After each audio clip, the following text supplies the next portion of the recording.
आमले के बारे में कौन नहीं जानता, लेकिन आमले सभी लोग खा नहीं पाते। कई लोगों को आमला खाना पसंद नहीं क्योंकि वो मुरब्बे जैसा नहीं पसंद, कई लोगों को अचार वाला आमला पसंद नहीं, कई लोगों को जूस पीना पसंद नहीं। लेकिन कैंडी एक ऐसी चीज़ है जिसे अगर आपने बना के रख लिया तो आपको पूरा साल इसे खाने में बहुत मज़ा आएगा। लेकिन आज की कैंडी तो इतनी अमेजिंग है, इतना डिफरेंट तरीका आपको बताया है जिससे आप ख़त्म होते ही बार बार बनाना पसंद करोगे। और इस सीजन में भरपूर कैंडी बनाइए क्योंकि मुझे पता है इसे बच्चे भी बड़े शौक से खाएंगे। अक्सर आप लोग की कैंडी काली हो जाती है या फिर अजीब से कलर की हो जाती है। ऐसा ना हो तो उसके लिए कुछ ट्रिक्स को फॉलो करना होगा। वीडियो को पूरा देखिए, बहुत अच्छा लगेगा। अब देखिए, आमले से कैंडी तो कई लोग बनाते हैं, लेकिन कैंडी परफेक्ट बने उसके लिए छोटी छोटी ट्रिक्स को समझना है। तो पहली ट्रिक है कि आपको जो गूसबेरी, जो आमला लेना है वो ताज़ा खरीदना है और कोशिश करना है थोड़े बड़े बड़े आमले हों। सबसे पहले मैंने यहाँ पर 1 किलो आमले लिए हैं। आमले बिल्कुल ताज़े हैं। इन्हें वॉश करके मैंने पोंछ लिया कपड़े से। उसके बाद एक डब्बे में या पॉलीथीन में, किसी बॉक्स में भी आप यहाँ पर रख दीजिए और इसे ओवरनाइट कम से कम 24 घंटे फ्रीजर में रख दीजिए। ये स्टेप पहला है इसका कैंडी बनाने का। फ्रीजर में रखने के बाद जब नेक्स्ट डे मैं देख रही हूँ तो ये बिल्कुल पत्थर जैसे हो गए हैं। ये देखिए, अब ये पत्थर जैसे हो गए हैं तो अभी इनको कुछ नहीं करना है। अब दूसरी ट्रिक है कि जब हम फ्रीजर से निकालें थोड़ी देर के लिए उसे छोड़ दें। 1 घंटा भी लग सकता है, 2 घंटे भी लग सकता है, डिपेंड करता है टेम्परेचर पर। अब यहाँ देखिए, इसे नाइफ से या हाथ से ऐसे छील कर देखिए तो इसका छिलका आसानी से उतर रहा है। ये स्टेप बहुत ज़रूरी है। जब ये सॉफ्ट हो जाते हैं ना तो अक्सर इसकी कोई भी स्किन नहीं हटाता। आपको लगेगा स्किन हटाएंगे तो इसकी न्यूट्रिशन वैल्यू तो ख़त्म हो गई। नहीं नहीं, उन स्किन को आप हटाएंगे तो आपकी कैंडी बहुत वाइट बढ़िया बनेगी। और स्किन का आप यूज़ कर सकते हो दूसरे फॉर्म में, जैसे सुखा के रख दीजिए। घर में छोले बनते हैं उसमें डाल दीजिए, आपके छोले काले हो जाएंगे। हाँ, आप पानी भी डाल सकते हो जिससे ये बहुत जल्दी सॉफ्ट हो जाए। एक साइड रखा है मैंने स्टीमर। सारे आमलों के छिलके हटाने के बाद यहाँ पर मैं स्टीमर में इसे 10-15 मिनट के लिए रखूँगी। अब जब आपने स्किन हटा दी है, आप ऐसे भी कैंडी बनाते थे, लेकिन थोड़ी देर स्टीम दोगे तो आपको बहुत अच्छी कैंडी बनकर तैयार मिलेगी। याद रहे, बॉयल नहीं करना है, स्टीम देना है, जिससे थोड़े और सॉफ्ट हो जाएंगे। हमारी कैंडी जो है बहुत ही परफेक्ट बने। मैं बार बार आपसे कह रही हूँ, ये छोटे छोटे जो स्टेप हैं ये करना बहुत ज़रूरी है। अब इसमें स्टीम लग गई है 10 मिनट की। अब हम इस गैस बंद कर देते हैं और इसे ठंडा होने देते हैं।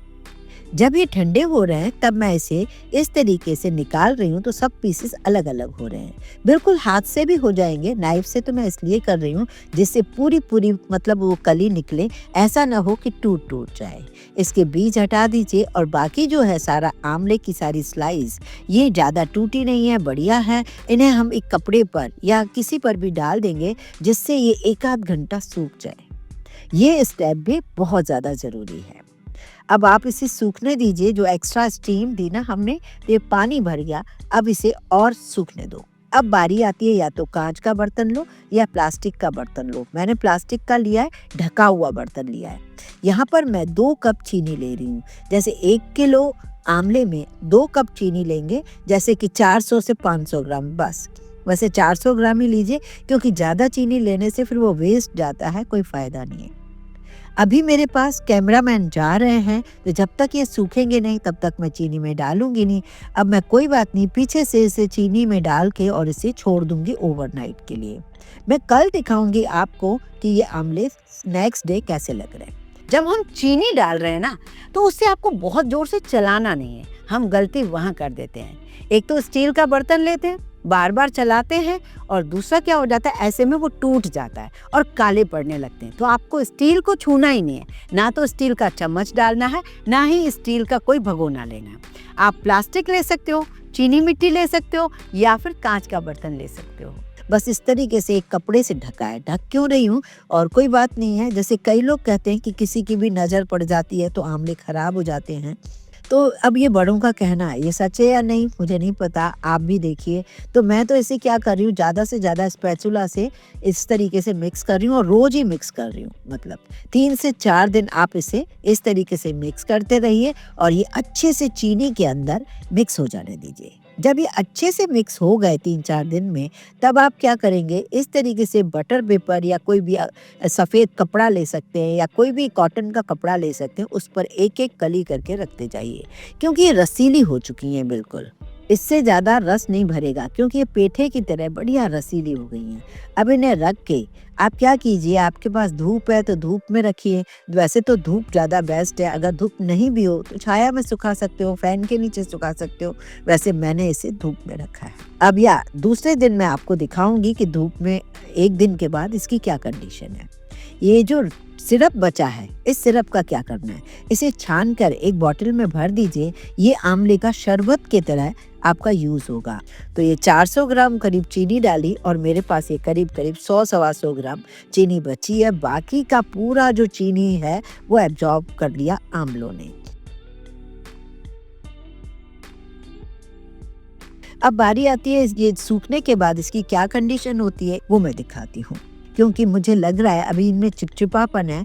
धूप में कैसे रखें ये देखिए, मैं पलट भी रही हूँ जिससे ये ना सफ़ेद की सफ़ेद बनी रहें। या 1 दिन का और हम वेट करते हैं, फिर मैं दिखाऊंगी। आंवले 2 ट्रे में है ना, उनको मैं 1 ट्रे में ही कर लेती हूँ। ये जो कैंडी है ये अच्छे से सूख चुकी है। अब बारी आती है कि इसके ऊपर एक पतली सी कोटिंग होनी चाहिए। अब कोटिंग किस चीज़ की होनी चाहिए, अक्सर सभी यही कहते हैं कि पिसी हुई चीनी डाल दो। पिसी हुई चीनी डालने से होता क्या है, क्या प्रॉब्लम आती है, मैं आपको बताती हूँ। उससे ये फिर से रसीली बन जाती है, जल्दी खराब होती है। तो आप कभी भी चीनी पिसी हुई न डालें। क्या डालना है मैं आपको बताती हूँ। इस पर जो रिजल्ट मुझे आया बहुत ही अमेजिंग है। खाने में भी बहुत ज़्यादा मीठी नहीं लग रही है और टेस्टी बहुत है, अंदर तक रसीली है क्योंकि हमने इसे स्टीम दिया था, स्किन हटाया था, जिसकी वजह से अंदर तक ये रसीली है और ये सफ़ेद सफ़ेद भी बनी है। आइसिंग शुगर डालना है। अब आपका ये सवाल होगा कि आइसिंग शुगर तो केक वगैरह के लिए होती है, सबके पास तो होती नहीं है। बहुत बढ़िया, बिल्कुल सही बात है। तो आपको कुछ नहीं करना है, आपको 2 चम्मच पिसी हुई चीनी लेनी है, 1 छोटा चम्मच अरारोट या कॉर्नफ्लोर ले लीजिए, उसमें मिक्स कर लीजिए और फिर आप इस कैंडी को मिक्स करेंगे। तो ये बिल्कुल ड्राई की ड्राई बनी रहेंगी, आपको इतनी अच्छी लगेगी खाने में। और साल भर क्या, जितना टाइम मतलब कैंडी ख़त्म हो जाएगी, ख़राब नहीं होगी। तो ये मेरा दावा है। आपने ये कुछ ट्रिक्स को अगर समझा तो आपके घर भी कैंडी बहुत ही बढ़िया बनेगी, बिल्कुल जो ड्राई पेठा होता है ना वैसी ही बनेगी। अब बारी आती है ये कैंडी मॉइस्चर न पकड़े, हमेशा ऐसी ही बनी रहे। इसके लिए छोटी सी ट्रिक देती हूँ। मैंने इसके अंदर डाल दिए 2 एब्जॉर्बर, जिससे ये मॉइस्चर नहीं पकड़ेगी। अब आपका सवाल होगा हमारे पास ऐसा ना हो तो कोई बात नहीं, एक छोटा सा कपड़ा लीजिए पतला सा, उसमें थोड़े चावल के दाने डाल दीजिए और बांध के उसकी पोटली को इसके अंदर जब रख देंगे तो ये कैंडी कभी भी मॉइस्चर नहीं पकड़ेंगी। सच में जो भी खा रहा है वो यही कह रहा है, वाओ, उसके मुंह से वाओ तो जरूर निकल रहा है। वीडियो कैसी लगी? इस वीडियो को आप कहाँ से देख रहे हो? क्या पहले भी आपकी कैंडी इतनी अच्छी, इतनी वाइट बनती थी क्या? हाँ या ना, ये मुझे कमेंट करके जरूर बताइए। वीडियो पसंद आए तो लाइक तो आप करते ही हैं, शेयर भी किया कीजिए।